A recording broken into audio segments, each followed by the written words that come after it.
love sex. I'm Dr. Trish Leigh, cognitive neuroscientist and author of best-selling porn addiction recovery book, Mind Over Explicit Matter. I love sex. What do you think? Do I or do I not? Well, I was recently on Jubilee Media's The Middleground show, and that was one of the prompts. I love sex. Agreeers, please step forward.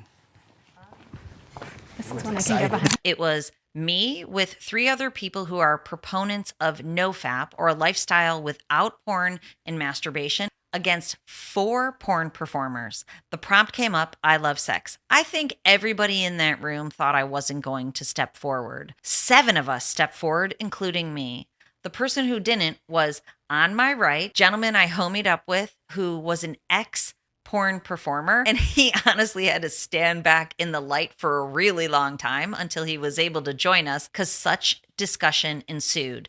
And the way that the discussion went was this way, that the 2 other nofap proponents who were sitting to my left, they made the contention for sex from an evolutionary standpoint, that it's the way that we have procreation. It is from God. It's meant to bond 2 people together. It has an essence of morality to it in a partnered relationship, all of which I agree with. Of course, my contention was sex is amazing.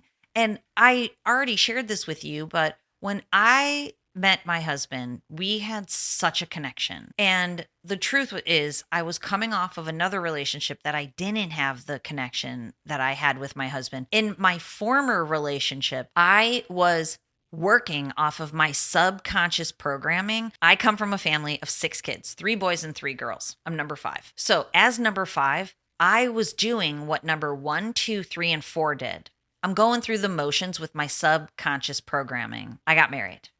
I married my high school sweetheart like all my brothers and sisters before me. And then you know what happened? I literally knew in the wedding that it should not be happening. And I didn't have the strength to stop it before or while it was in motion. But literally right after, I started to undo it. It was a big mistake. I knew it ahead of time. I just was going off the subconscious programming.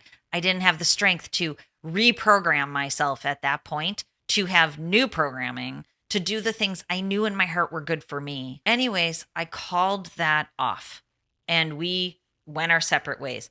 Honestly, my ex-husband and I have become friends again. It's been more than 20 years. It's been almost 25 years, but we've been friends for a couple years now, which is such a beautiful gift after 2 decades of life. I always felt bad about how it went down because he didn't want that, but I knew I needed it for my true real self, which it's so difficult. I'm the only person in my whole family who ever even thought of breaking up with anybody, never mind getting divorced. It created a lot of shame in me. But you know what? As I grew older and more emotionally mature, it was absolutely the right thing to do. Now enter my actual husband, Dr. Cosmos Leigh. We've been married for 23 years. When I met him, the sexual attraction between the 2 of us, but the connection too, we still have it. People say it about us all the time. Even when we're arguing, we have it, which is not often.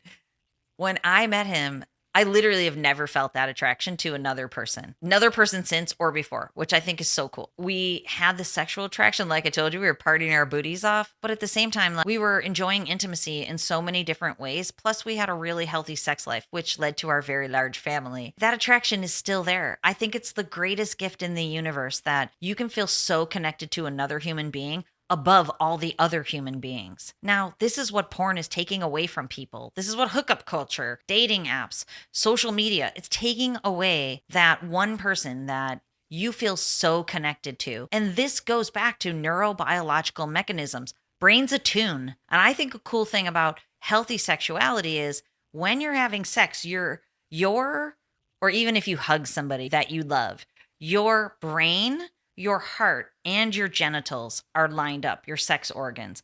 Those are the energy centers, or going back to what the one porn performer said about the chakras, all the chakras, the energy centers in the body are lined up and they attune, they have coherence. And I mentioned this on the Middleground. I love the idea of chakras, and chakras are actually energy centers in your body that are aligned with where there's more nerve energy. But when you overstimulate a chakra, then they're no longer balanced. And that is an issue with overstimulating the sacral chakra, because then it takes away from all the others. So the brain tunes to each other We know people become very connected in this way. This is how pair bonding happens. So cool, right?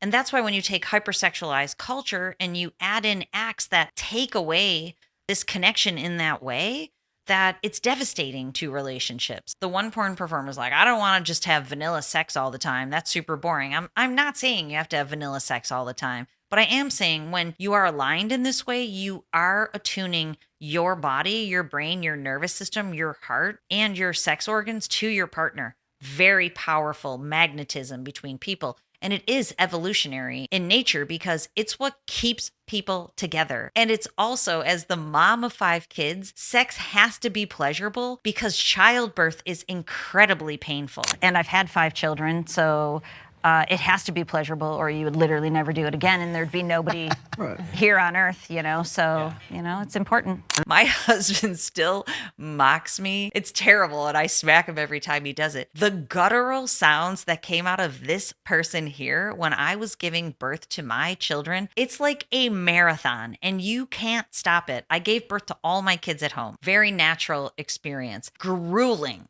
And I wouldn't change it for the world. Actually, when my 5th daughter was born, I had a near-death experience. I almost bled to death at home. I had to be transferred to the hospital. These experiences are not for the faint of heart if they're done in a natural way. But naturally speaking, this is a gift from the universe and God to make it so that you do connect with another person. You have high levels of pleasure, but balanced levels of pleasure with connection and enjoyment. It's intimacy, not just pleasure. It keeps you connected. You become a tribe. You become family like us. And we're connected no matter what. No matter how, if there's strife between us, you know what? We're all connected. That's what that connection does. And it builds intimacy. That's why people keep going back for sex, because if it wasn't pleasurable, none of us would be here, is what I said. We did have a discussion. Do I believe that just heteronormative, your classic family is the way to go, is what's necessary? No, that's not what I believe. The discussion led to polyamory, and I've read the science on polyamory. Typically, the one person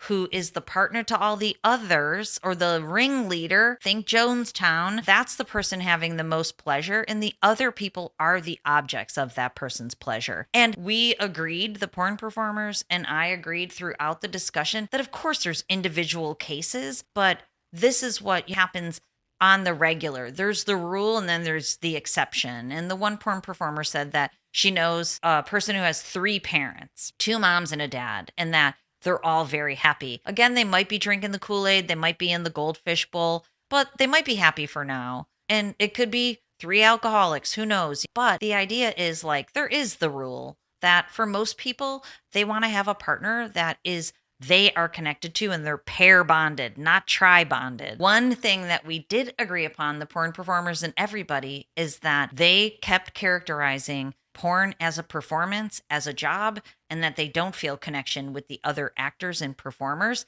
It is fake. We're here to do a job, and that's it. And I'm not going to be a strong working relationship. Yeah. Right? So like any.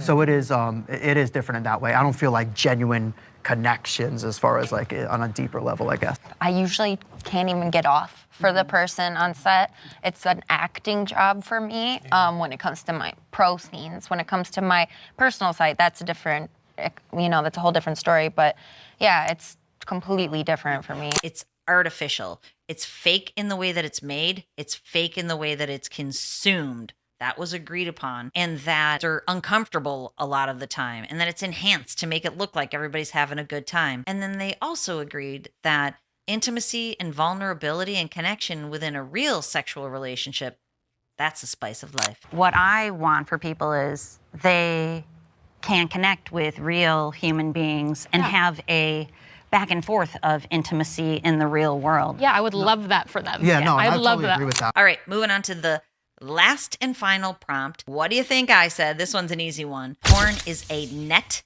negative for humanity. I'll see you in the next video in this series.